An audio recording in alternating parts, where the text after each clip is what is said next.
In this brief video, I'm going to answer the question of what does clean eating mean? There has been so much buzz in the news about clean eating as if it were something new. The truth of the matter is that it's been around for a long time.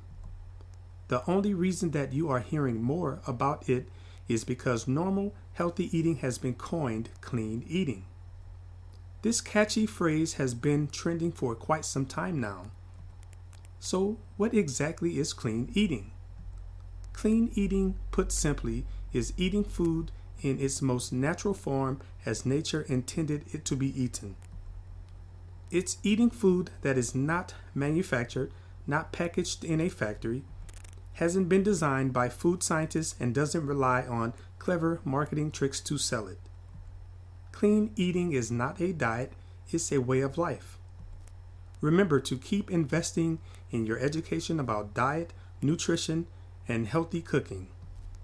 You just learned what clean eating is at its most basic fundamental level. Please don't complicate the process, as it's mainly common sense. Click the link below to get more information.